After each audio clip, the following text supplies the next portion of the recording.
യേശുവിൻ സാക്ഷികൾ നമ്മൾ, അവൻ്റെ വിശുദ്ധ ജനം നമ്മൾ. ഉയർത്തവനുടെ പരമവിളിക്ക് യോഗ്യരം ജനം നമ്മൾ. ഉയർത്തവനുടെ പരമവിളിക്ക് യോഗ്യരം ജനം നമ്മൾ. സ്തുതിക്കാം ഹല്ലേലൂയാ, സ്തുതിക്കാം ഹല്ലേലൂയാ, സ്തുതിക്കാം ഹല്ലേലൂയാ, സ്തുതിക്കാം ഹല്ലേലൂയാ. നമ്മുടെ രക്ഷയാം പാറയ്ക്കാർപ്പിടം സ്തുതിക്കാം ഹല്ലേലൂയാ. നമ്മുടെ രക്ഷയാം പാറയ്ക്കാർപ്പിടം സ്തുതിക്കാം ഹല്ലേലൂയാ. ദൈവവചന ചിന്തകൾ കേൾക്കുന്ന എല്ലാ മാന്യ ശ്രോതാക്കൾക്കും ക്രിസ്തീയ വന്ദനം. സദൃശവാക്യങ്ങളുടെ പുസ്തകം 8-ാം അധ്യായം 23 മുതൽ 31 വരെയുള്ള ദൈവവചന ഭാഗങ്ങൾ നാം പരിശോധിച്ചു നോക്കുമ്പോൾ അത്യുന്നതനായ ദൈവത്തെക്കുറിച്ചും ദൈവത്തിൻ്റെ സൃഷ്ടിപ്പിനെക്കുറിച്ചുമുള്ള ആഴമായ ഓർമ്മപ്പെടുത്തലുകൾ നമുക്ക് നൽകപ്പെടുകയാണ്. സകലത്തിനും മുൻപേ ഉണ്ടായിരുന്ന ദൈവത്തെക്കുറിച്ചാണ്, സകലത്തിൻ്റെയും സൃഷ്ടിതാവായ ദൈവത്തെക്കുറിച്ചാണ് ഈ ദൈവവചന ഭാഗങ്ങളെല്ലാം നമ്മെ ഓർമ്മപ്പെടുത്തുന്നത്. ഞാൻ പുരാതനമേ ആദിയിൽ തന്നെ ഭൂമിയുടെ ഉൽപ്പത്തിക്ക് മുൻപേ നിയമിക്കപ്പെട്ടിരുന്നു.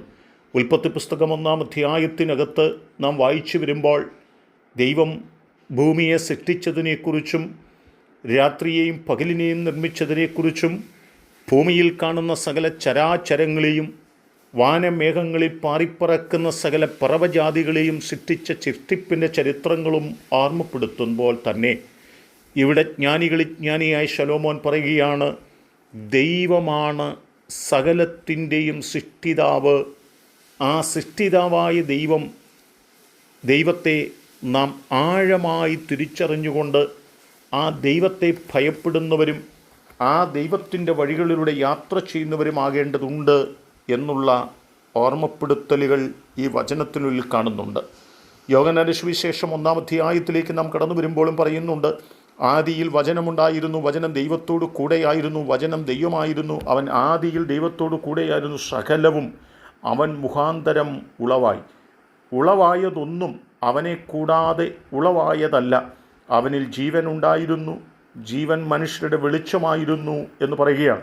ഇവിടെ 3-ാം വാക്യം പറയുന്നു, സകലവും അവൻ മുഖാന്തരം ഉളവായതൊന്നും അവനെ കൂടാതെ ഉളവായിട്ടുള്ളതല്ല.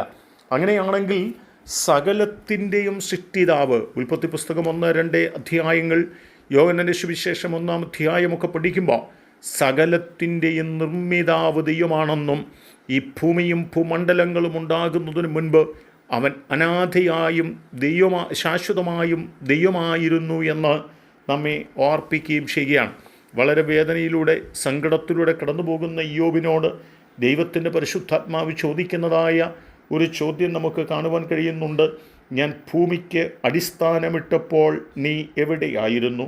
നിനക്ക് വിവേകമുണ്ടെങ്കിൽ പ്രസ്താവിക്കുക. അതിൻ്റെ അളവ് നിയമിച്ചവൻ ആരാണ്? നീ അറിയുന്നുവോ? അല്ല, അതിന് അളവുനൂൽ പിടിച്ചത് ആരാണ്? പ്രഭാത നക്ഷത്രങ്ങൾ ഒന്നിച്ച് ഘോഷിച്ചുല്ലസിക്കുകയും ദൈവപുത്രന്മാരെല്ലാവരും സന്തോഷിച്ചാർക്കുകയും ചെയ്തപ്പോൾ അതിൻ്റെ അടിസ്ഥാനം ഏതിന്മേൽ ഉറപ്പിച്ചു? അല്ല, അതിൻ്റെ മൂലക്കല്ലിട്ടവൻ ആർ എന്ന് താഴേക്ക് ചോദിക്കുന്ന നിരവധി ചോദ്യങ്ങളുണ്ട്. ജീവിതത്തിൻ്റെ എല്ലാ പ്രതീക്ഷകളും അസ്ഥിരപ്പെട്ടു നിൽക്കുന്ന ഭക്തനായ, നീതിമാനായ, നിർമ്മലനായ ഇയ്യോബിനോട് ദൈവം ചോദിക്കുകയാണ്, ഞാൻ ആരാണെന്ന് നിനക്കറിയാമോ? ഞാൻ ഈ ഭൂമിയും ഭൂമണ്ഡലവും ഉണ്ടാകുന്നതിന് മുൻപ് ഉണ്ടായിരുന്നവനാണെന്നും ഈ ഭൂമിയെയും ഭൂമണ്ഡലത്തെയും ഭൂമിയിൽ കാണുന്ന സകലത്തെയും സൃഷ്ടിച്ചവനും ഞാനാണെന്നും എനിക്ക് നിൻ്റെ വിഷയത്തിൻ്റെ മുൻപിൽ കാര്യങ്ങൾ തീർക്കുവാൻ പരിഹരിക്കുവാൻ കഴിവുള്ളവനാണെന്നും നീ മനസ്സിലാക്കേണ്ടതുണ്ടെന്നും ഇയ്യോബിനോട് ദൈവം വ്യക്തമായി വെളിപ്പെടുത്തുക തന്നെയാണ് ചെയ്തിട്ടുള്ളത്. നിനക്കസാധ്യമായതുണ്ടെന്നും നിനക്കസാധ്യമായത് സാധിപ്പിക്കുവാൻ കഴിവുള്ള ദൈവമാണ് ഞാനെന്നും ഇയ്യോബിനോട് ദൈവം സംസാരിക്കുന്നത് നമുക്ക് ഗ്രഹിപ്പാനായിട്ട് കഴിയുന്നുണ്ട്. എന്നെ കേൾക്കുന്ന പ്രിയപ്പെട്ടവരെ, ദൈവം അത്യുന്നതനാണെന്നും അവൻ അൽഫയും ഒമേഗയുമാണെന്നും ആദിയും അന്തവുമാണെന്നും വ്യക്തമായി ഓർമ്മപ്പെടുത്തുമ്പോൾ ഈ ദൈവത്തെ നമുക്കും പരമാർത്ഥതയോടെ സേവിച്ചാരാധിക്കേണ്ടതിനും ആ ദൈവത്തിലൂടെ നമ്മുടെ ജീവിതം മുൻപോട്ട് കഴിക്കേണ്ടതിനും നമ്മെ സമർപ്പിക്കുന്നവരായി തീരാം. അതിന് എൻ്റെ കേൾവിക്കാരെ ദൈവം സഹായിക്കട്ടെ. ഞങ്ങളുടെ ദൈവമായ കർത്താവേ, സകലത്തിനും മുൻപേ ഉണ്ടായിരുന്നവനും സകലത്തെയും ഉണ്ടാക്കിയവനുമായ ദൈവത്തെ സ്നേഹിപ്പാനും ആരാധിപ്പാനും ആ ദൈവത്തിൻ്റെ വഴിയിലൂടെ യാത്ര ചെയ്യുവാനും ഞങ്ങളെ പ്രാപ്തരാക്കണം. അനുഗ്രഹം കൊണ്ട് ഞങ്ങളെല്ലാവരെയും നിറയ്ക്കണം. യേശു കർത്താവിൻ നാമത്തിൽ തന്നെ ആമേൻ.